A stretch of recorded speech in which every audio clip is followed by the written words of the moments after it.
So what happened if forest monks are deep in the forest and they find a nice suitable place for meditation, for practice? What are they required to come out all the way to get food from the villages? yeah, sure. Except if often it can happen that you just find such a beautiful place, you just decide, I'm just going to stay here for a couple of days and just not eat, just to fast for a couple of days.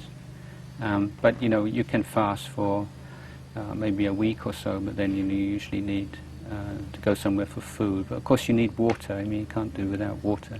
So you need to be near a stream. But generally speaking, a monk would find a place within like 4, 5, 6, 7 kilometers of a village. Of course, again, going back to the time when Ajahn Chah was walking, there were no maps available there. So I mean, I've been on Tudong, and most monks these days, you have a basic idea, or there's a village here and a village there, try to get to that village before tomorrow morning or something. But then they didn't know if there were villages or not, you know. Or maybe they could ask, but they're not always meeting some people. But then a village maybe would just be a hamlet of 2 or 3 houses in a clearing, because Isan was very sparsely populated in those days.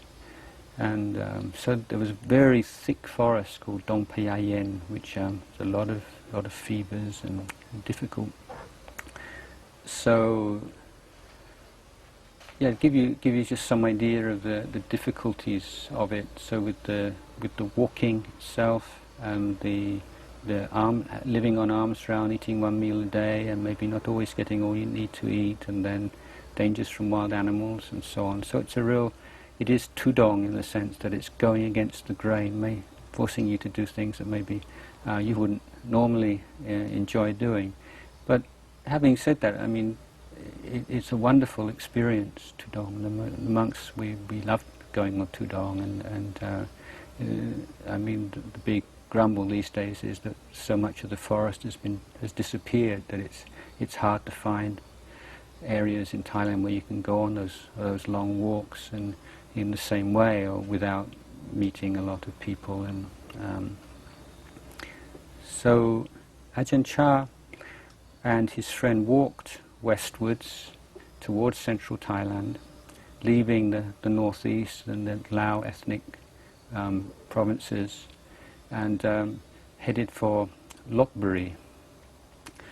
Now, the reason why he decided to walk all that way is that he didn't know there were any good forest teachers, forest monks, ajahns in Ubon. Now that may, in fact, there were a few that I found out afterwards, but again, there was just no way of finding out in those days, where the good monks were, especially the forest monks who tend to be very quiet and obtrusive.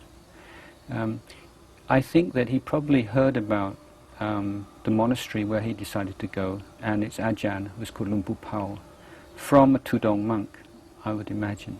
Because just near Ajahn Chah's village there was a big forest called Ba Pong, about 4 or 5 kilometers away, separated from his village by some few rice fields and so on. And every now and again Tudong monks passing through that area would tend to stay in that forest.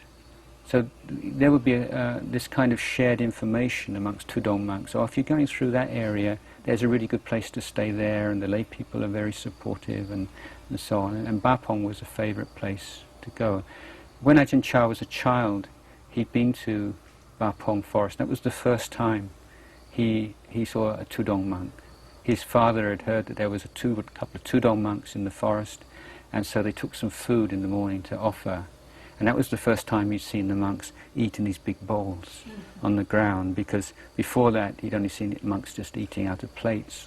Because this is another difference. The forest monks take the standard of eating in one vessel, one time a day, whereas the village monks usually eat twice and just eat normally off of plates. So that had fascinated him.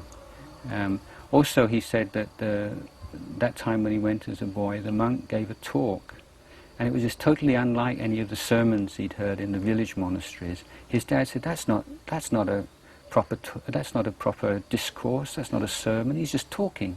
You know. But that was, you know, the first time he met a forest monk who had this very natural way of talking that we associate with Ajahn Chah and forest monks.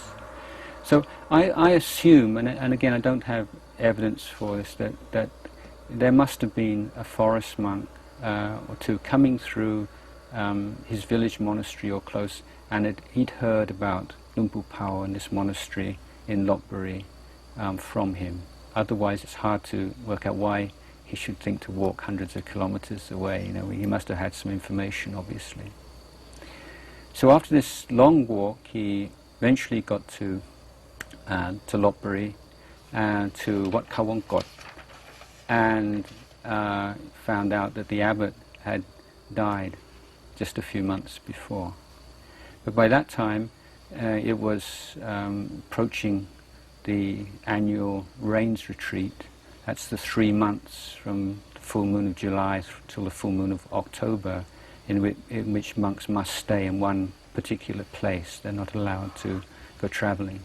And so he decided to spend the rains retreat of 1946 in that monastery.